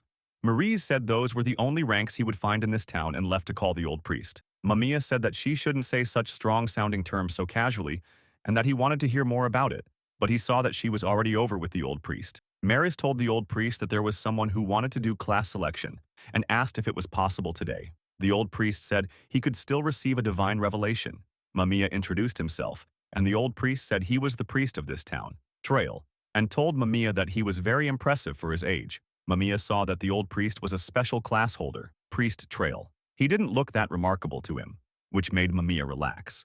From their conversation, he judged that the divine revelation had a usage limit. He assumed that the special class had skills that were more unique compared to other classes. He told the old priest that he didn't know anything about this and asked if he could still receive divine protection. The priest said yes, adding that people were born and grew up in different places, so he shouldn't let shame over his ignorance stop him from moving forward, and he should just keep learning. He introduced all the goddesses: the goddess of fertility, Phelan, the goddess of war, Regal, the goddess of love, Alicia, the goddess of sin, Rhea, the goddess of life, Firil, and the goddess of commerce, Lest. The 6 goddesses loved them without discrimination. Mamiya noticed that the acorn head god was not among them and wondered if he was a god too. He asked the old priest if the people in Bezat only worshipped 6 goddesses. The old priest was confused, saying it was said that there were only 6 goddesses in this world. Mamiya realized that the god he had met was not a goddess. He asked if he could choose which goddess he offered his prayer to. The old priest told him that he was free to choose who he would worship, but advised him to offer a prayer to all the goddesses for class selection, as he might come across an unexpected class. The priest said they would begin and told him to focus strongly on the class he wanted. He said that if his thoughts were conveyed, he would be able to announce the class he could attend through his divine revelation. Mamiya knelt in front of the statues and thought that this situation was truly a case of relying on the gods. He asked the goddesses to give him a good one this time, and told them he wanted to attain the class he desired. He kept repeating this in his mind, saying that, if possible, he wanted a class that grew easily in strength and defense, and excelled in close combat. Just then, he heard something and wondered if the goddesses were speaking to each other. The gods told him that he could open his eyes. When he did, there were goddesses in front of him. One of the goddesses asked him who in the world he was. Mamiya said he wanted to ask that question himself, but one goddess slammed him on the ground with her power and told him to just answer their question. Another goddess said she didn't care since he was an anomaly in this world and that she would erase him. One goddess stopped the goddess of sin, Rhea, from erasing Mamiya, saying he was an anomaly, but that they had not listened to his story yet. They released their pressure, and Mamiya could finally breathe, realizing he had almost died. A goddess came in front of him and said it was understandable for him to be confused, but asked if he could answer their question, who he was and why he was in this world. Mamiya knew he would be killed if he made the wrong move, and he wondered if those questions were directed at him as an outsider. He first said his name was Loki, but then corrected himself, saying his previous name was Mamiya Yuto. He explained that he had been kidnapped without knowing anything, had fallen into the cracks, and had entered a mysterious space. He tried to continue, but was unable to speak any further. The goddess of war, Regal, said that perhaps he had been swallowed by a dimensional gap, and luckily, it had been connected to this world. If that was the case, it made sense that he didn't know anything. Mamiya thought to himself that when he had tried to speak about the acorn head god, his voice suddenly wouldn't come out. He had been about to say that he was forcefully brought into this fantasy world by a godlike, acorn-headed figure in that white space. Rhea told Regal that she couldn't read his mind at certain moments and asked if it was her imagination. Regal confirmed that she couldn't read his mind either. Mamiya realized they couldn't read his mind, but then they should have understood that he wasn't lying. The goddess of love, Alicia, read his mind and said she didn't think he was lying. Rhea asked if it was memory loss, but Mamiya denied it. Regal said it was not just his mind, even the divine eyes could not see his skills. She asked if that meant he didn't possess any skills.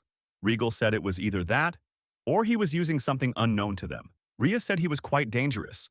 Alicia said he was an unidentified being and it was too dangerous to let him live. Rhea asked if this could be the work of the higher gods and suggested they should consult Furza. Regal said their jurisdiction had already been abandoned by the higher gods. Mamiya heard them and realized the situation looked bad. He said they should talk about this calmly, as he truly didn't know anything, and they should listen to his story. The gods told him to shut up and called him an anomaly. Mamiya became frustrated, saying he had enough. He asked the gods if they were all just self-centered, incompetent, and arbitrary beings. Regal was offended, asking how he dared to talk to them like that, saying such a crime deserved 1,000 deaths. Mamiya told them not to make him laugh. He had tried to speak to them with respect, but they just wanted to kill him without even listening to him. Rhea said that was enough and that she should kill him. She said the townspeople would be affected by this, but there was nothing else that could be done, and she would bring down divine punishment. Alicia tried to stop her, and Mamiya said that was exactly what he was talking about, that they didn't care if unrelated people were affected as long as it was convenient for them. He told her she was no different from a criminal. Rhea tried to deny this, but Mamiya cut her off and said he had been suddenly kidnapped from his original world. He didn't know why he had been sent here. He had not even been given proper conditions, and he had been thrown into the middle of the forest. After that, it had been a desperate fight for survival. He had forced himself to stay motivated by treating this world like a game. He had no survival knowledge, no food, no water. He had been forced to fight monsters all of a sudden, and he had struggled to find proper food. He had been unable to cook the fish he caught, so he ate it raw. When he met people for the first time, he was truly glad.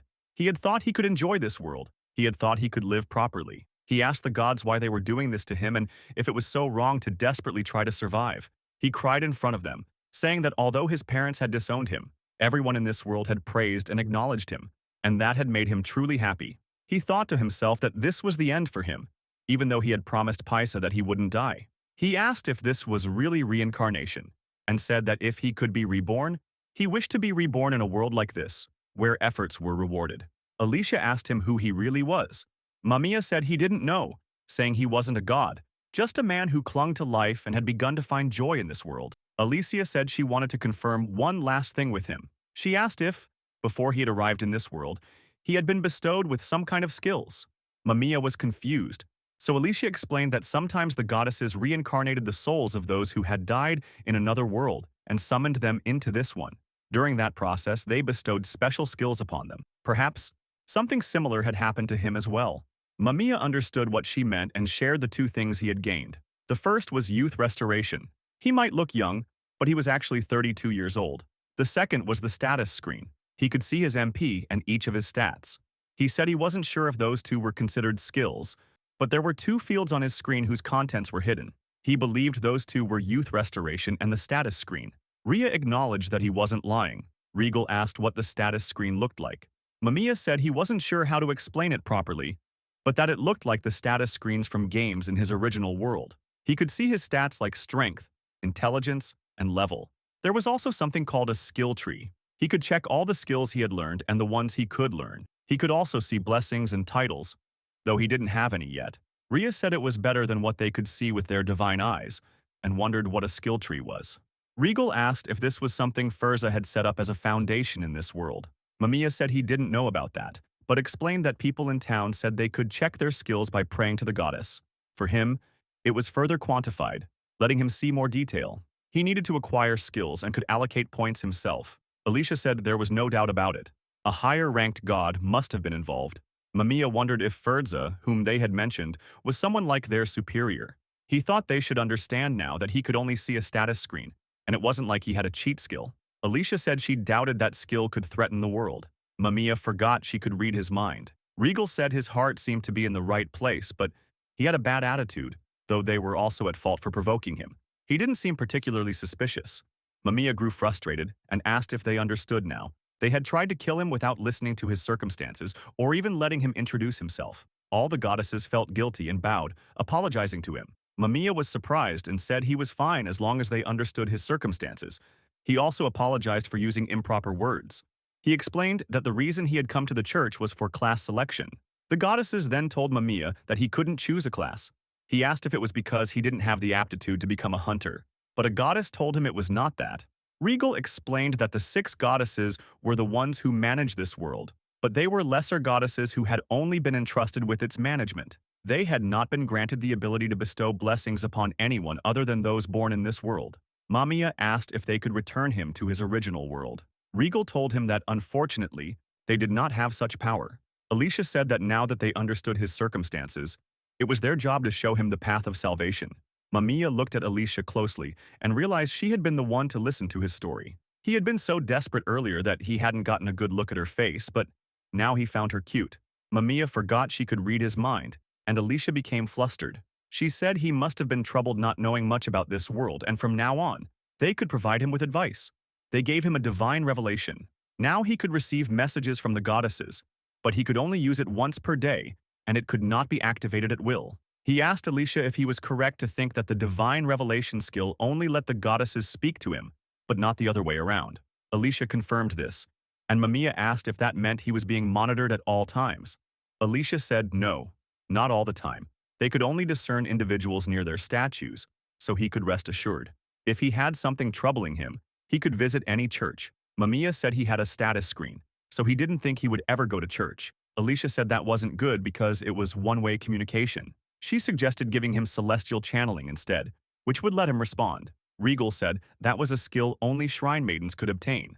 Alicia said that this was also part of their apology, and that they could make an exception. She said she would use nearly all their power to bestow this skill upon him, after which she would need a period of rest. She told the others to give her regards to the other 4, and they all agreed. Mamiya thought to himself that the gods and goddesses really didn't understand the word consent. He returned to his place and realized it had not been a dream. He had no other classes or blessings and could only use skills. He realized he couldn't obtain a new class. He tried to think about it positively, saying that he had obtained a special skill that allowed him to communicate with the goddesses and that this was the true beginning of his isekai life. He tried to use the celestial channel right away, saying it would be fine to use it before sleeping even if it could only be used once a day. He said he was concerned about Alicia's condition and used the skill, asking if they could all hear him and whether he needed to talk out loud. He heard multiple voices talking to each other. The other goddesses ignored him. He asked if Alicia was okay. The voice disappeared, and Mamiya saw that the celestial channel had used 50 skill points and could only be used once per day. He threw away his notebook in anger, calling it a trash skill. He said useless goddesses must be a given in situations like this and that he didn't need such a setting. He tried to think positively, saying he just hadn't gotten any useful information today. He reflected on the existence of the lower-ranked goddesses and the higher-ranked god who managed this world. He said that one day he would live in his own way, but then wondered if that too was within the palm of that god's hand. He realized that the acorn-head god's name was the higher god, Furza. Mamiya went outside to a shop and asked if they would take the meat. The shopkeeper asked him if he was off to hunt again. Mamiya confirmed this, saying he was going to challenge the Raka Plains. The shopkeeper told him he was quite diligent but asked if he was okay since he looked tired. Mamiya told him not to worry about it and that he would shake it off. But he thought to himself that he couldn't shake it off that easily. Even though he could finally explore the Raka plains he had been longing for, he wanted his precious time back. He had not been able to choose a new job, ended up arguing about the offerings, and Terrell's kindness had made him feel guilty. This entire situation had been a disaster because of those goddesses. Just then, he saw a cart full of trade boxes. He thought to himself that it was so lively near the north gate compared to the south gate he had passed through at the beginning. This place had more stalls and people, and to him, it really felt like a fantasy world. There was a party going ahead, and he decided to follow them and let them lead him to the Raka Plains. After a while, he arrived at the Raka Plains and noticed that no one was solo hunting. The monsters were easy to spot, but the view was too open, and he worried that someone might steal his basket. He thought it was both good and bad at the same time, but regardless, the scenery was nice. He knew he had to put down his basket every time he hunted something. He spotted something and took out his sword, saying it was time to hunt. He saw an air mantis and said he was ready to test the waters. The air mantis disappeared from his sight, and Mamiya knew its natural coloring made it hard to see. He used his presence detection skill and located its position. He used his charge skill and attacked it, defeating it. He then spotted a poison mouse and knew he had to quickly finish it without alarming the rest of the mischief. He used his charge skill to attack, but he realized it was too slow and he couldn't stop himself. He brutally killed the poison mouse. He was informed that he had acquired poison resistance level 1 and level 2. He fell to the ground and wondered why he had jumped straight to level 2. He lacked information with just one kill, so he needed to test this more. He realized that the poison mouse seemed to be a great hunt target. After a while, he was done with the hunt, having defeated 21 poison mice in total.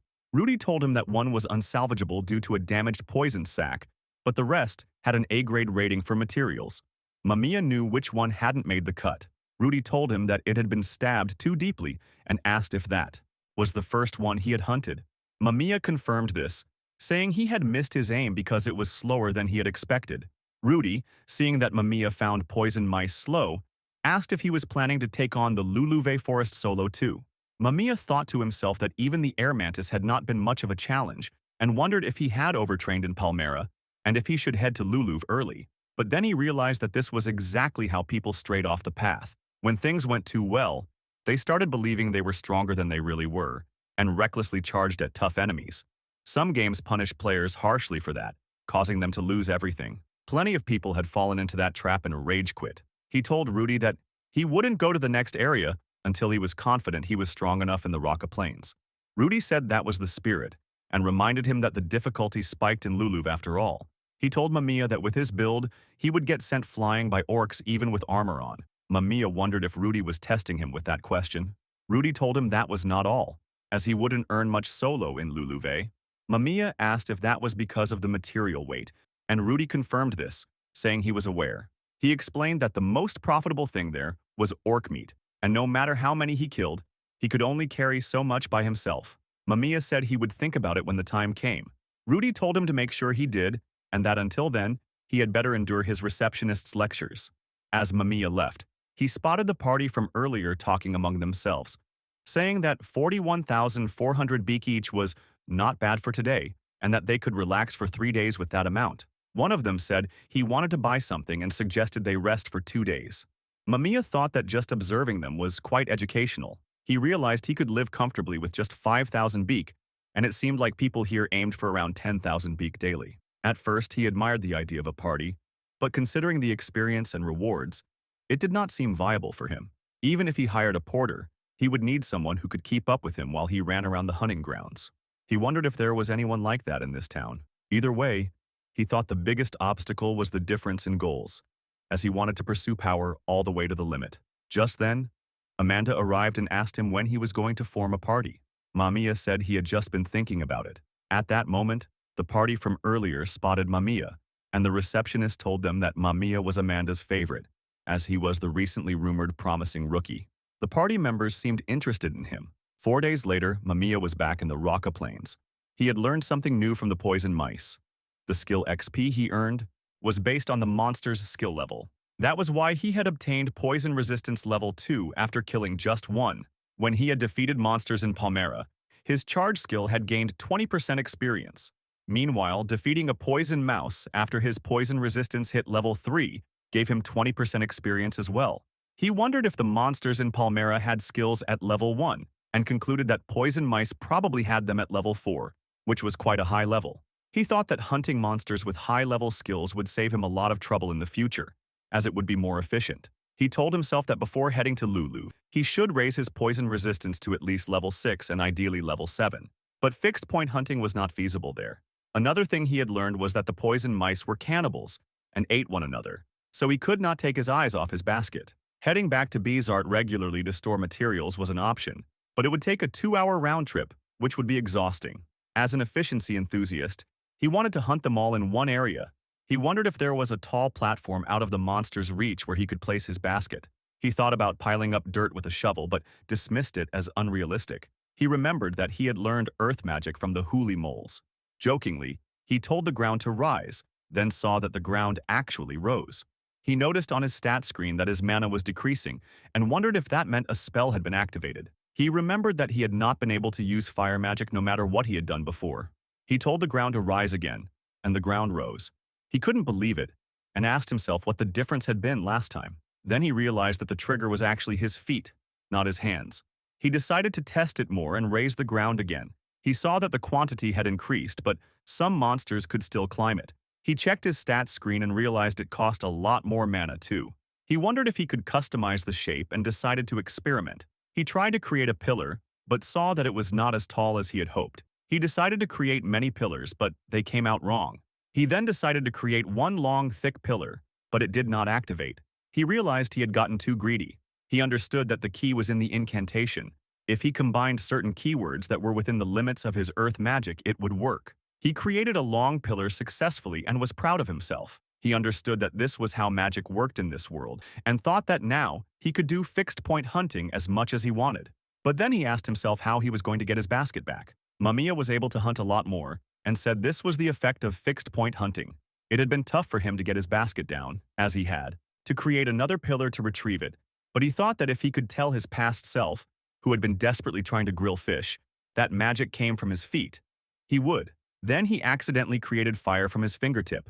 He screamed in excitement, surprised to see that it had actually worked. Just then, a man behind him was surprised as well and told him not to suddenly scream like that.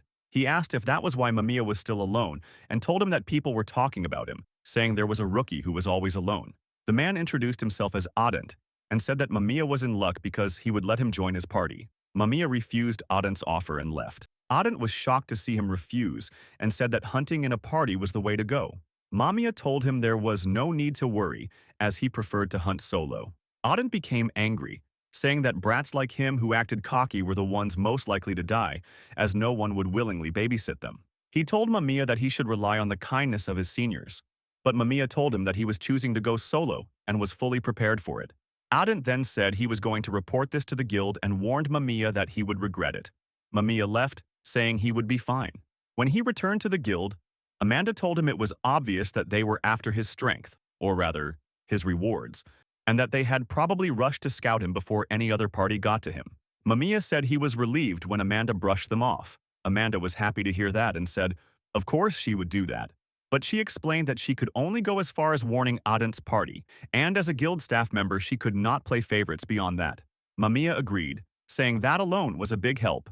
He remembered that guild training had said that handling things like this was basically his own responsibility, but still, it would be troublesome if they persisted or used force. He knew it was not about whether he could win, but that getting into disputes with Bizart residents might make his life more difficult. He then checked his stat screen and saw that he had only managed to reach level 9 after hunting in the Roca Plains for 4 days. He wanted to at least reach level 11 and didn't want to go back to Palmyra just to avoid that party. He thought that Bizart had seemed like a good place full of people, but he had gotten caught in a troublesome situation. He hoped it wouldn't escalate any further. The next day, he went to the quest board and saw his first emergency quest. It said that the reward for poison mice had increased because the total extermination count for poison mice had risen recently, suggesting a potential outbreak. He wondered if this was because of him. Ardent's party followed behind him as he left for the Roca Plains to hunt monsters. Mamiya noticed them and thought how annoying they were. He asked them how long. They planned to follow him. Ardent said they were just moving to a different hunting ground. Mamiya said that was inefficient and told them to go hunt somewhere else. Ardent told him that he was the one overlapping with their hunting grounds. Mamiya wondered what their problem was and if they were after what was in his basket. He dropped his basket and raised the ground below it. Ardent was shocked. Mamiya's earth magic was at level 3, and if his hypothesis during the magic test was correct, he should have been able to use up to 4 keywords now. He created a deep, long pillar. Aiden was extremely shocked by this and asked who he was. Mamiya was proud to have pulled that off on his first try. He realized that it didn't even budge when he pushed it. Including the deep keyword seemed to have made it extend underground as well. He looked at Aiden and his party and knew he needed to act confident. He told them he was heading off to hunt and wished them luck as well. He thought he needed to show them the difference in their skills. After a while, he saw that they had given up, and he also needed to retrieve his basket. He pictured the height in his mind and created a 5-meter-long pillar beneath him. He crashed into his previous pillar and said that was scary, but the experiment had been a success.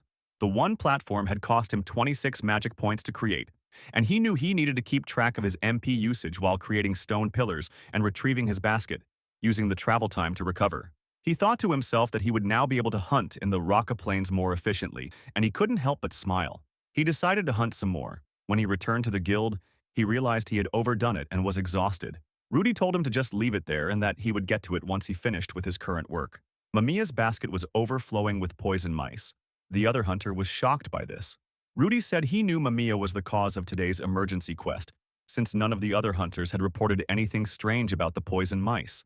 He explained that the guild had simply misunderstood because of how many Mamiya had hunted.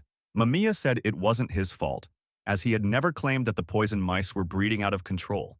Rudy agreed, saying it wasn't his fault, but he had triggered the emergency quest. Mamiya accepted this. Rudy told him that all the materials were rank A and that he had hunted 53 poison mice and 12 air mantises. Mamiya confirmed this and told Rudy to process his reward as usual. He then asked for a larger basket. Rudy was surprised to hear that he was still planning to hunt more. He told him that they did have some, but they were almost always in use. And besides, the size would make it tough to manage. Mamiya agreed, saying that running back with that basket had been exhausting.